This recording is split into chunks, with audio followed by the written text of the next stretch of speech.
Hello there.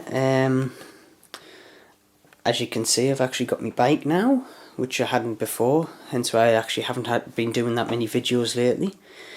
And I actually have it down in Sheffield, where I'm actually at uni at. I read it down last week.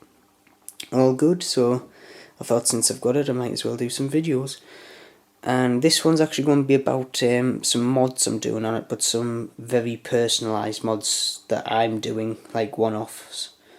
And no other GS will have these on. Well, hopefully. It's kind of what I've just thought of doing, but I've got one that's nearly finished, and I've got one that's in the pipeline of being designed, so I'll get on with the one that I've actually finished, which is this one here. You haven't seen it yet, but as you can see, we have the clutch casing, and we have an aluminium retainer with a window in. Now, it doesn't really take a rocket scientist to actually figure out where I'm going here, but yeah, I'm going to try and make, well, I have made, it's not trying, I have actually done it. I've got another casing at home that has got the hole in and got all the screw holes and screws and everything. It actually does fit pretty well. But yeah, I'm actually going to put a clear casing on this, a clear clutch casing, so I can see into it. Now, the casing itself, I've actually put a 70mm hole in for the big hole in there, and drilled and tapped the holes around the outside to retain it. I'm just waiting now on the gasket for the actual full clutch cover, and some gasket material for this, because at this moment in time I'm just actually padding it out with cornflake packets that are glued together. So I need something better than that. But yeah, hopefully I'll have that done before the Easter egg run, so I'll have something nice to do then. Another thing I've got to do is polish that casing that I've got. I'm halfway through doing it, but just needs finishing off to get it up to a mirror finish and some of the paint taken off. But yeah, that's one of the actual things I'm doing to it. Another one that I've been wanting to do for a bit, but I never figured out how to do it really until I went on the net and actually did some research. But this is a schematic for a basically it's an LED readout tech. So it's a rev counter that uses LEDs as a readout. Now, because this bike actually doesn't have a digital display on the dash, all this is analog dials, so there's a cable going from each one of them, one to the engine to read the RPM and one to the wheels for the speed. So basically I couldn't tap into the actual electronics to get an RPM readout, so I had to go somewhere else. Now, the guy who actually did this did it for a car which didn't have actually, it would have had analog RPM counter as well, but basically what he's done, which actually to be honest it's a simple solution, is he's actually took the power from the battery. So this is a 12 volt supply, these two here, and actually no, these two are that's positive, that's negative, so that's the power supply.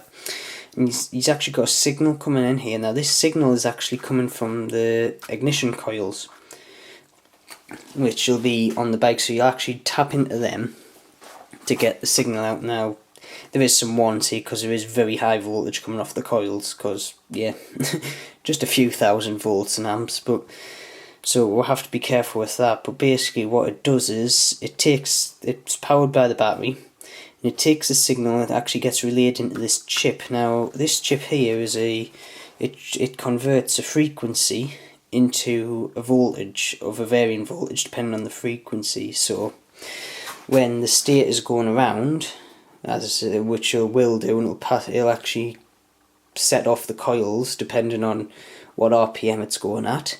That'll actually be a certain frequency, so it'll take it in, the signal will actually go into the chip will go, okay, he's going at that frequency, and output a voltage depending on what frequency it's getting in. Now this is actually passed on to these two chips here. Now these are actually LED controllers. Now what these do is they take a varying voltage and output it to these LEDs depending on how actual high the voltage is. So at low voltage it'll only light up one LED, and the higher the voltage gets it'll start lighting up the rest of them while keeping it on. There is another setting where you can actually just make them light up individually as it goes up, but I want the proper race type tech, like light system on it, so it'll go up then down, and I'll have like, let's say, green LEDs here, and then yellow as it goes into the power band, then red as it hits the red line.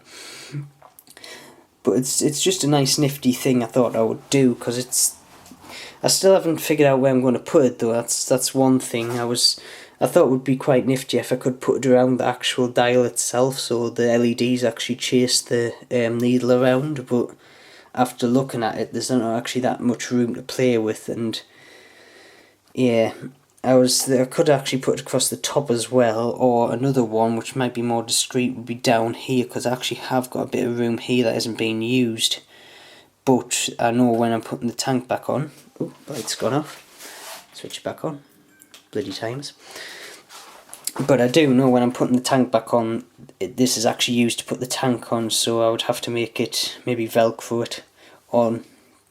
But that brings us back to another point, which is I'm going to have to separate the actual schematic out into 2 circuit boards, so I'm going to have to put the actual whole brains in one part, which I'm hoping to hide under the seat somewhere, and then the LEDs via a bus, or well, cables, to the actual clusters themselves, so it can actually disconnected, reconnected, and then also be able to put a smaller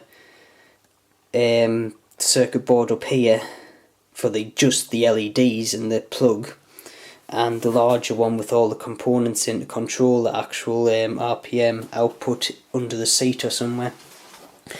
But yeah, I'm actually in the process of getting all the components for this, out of all electronics.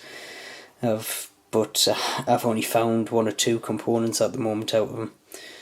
Because being a student, I don't really want to go to Maplin's and spend 20 quid on the capacitors and the transistors I need for it.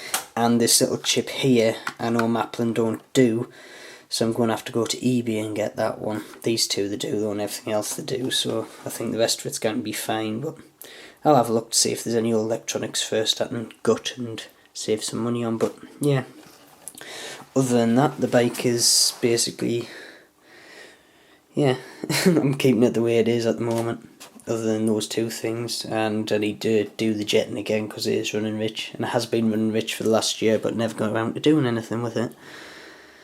So yeah, hopefully, like I say, I'll have it done. I'll have the casing done for the Easter egg run, hopefully, and I'll have the LEDs done for the summer. And hopefully I'll figure out how to mount them. I've just seen a place there I could mount it along here, just that would hide that, I would guess. If I could get a carbon fibre plate for that and then mount it on there, I think that would look good actually. And then also have a little trigger, like a little switch that can switch it on and off. So if I feel in a racy mood, I can switch it on and have the dials light up and chase it around.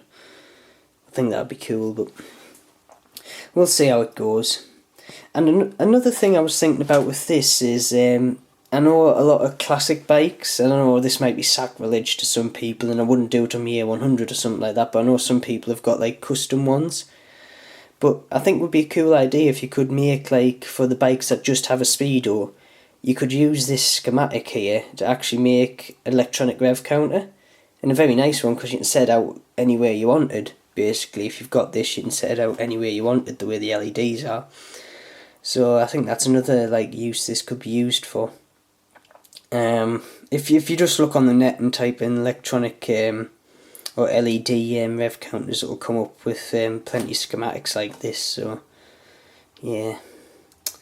But other than that, I think that's going to be the end of this video. So hopefully you found that enlightening. To be honest, it's just me going on, but yeah. So keep safe, have fun, and I shall see you soon.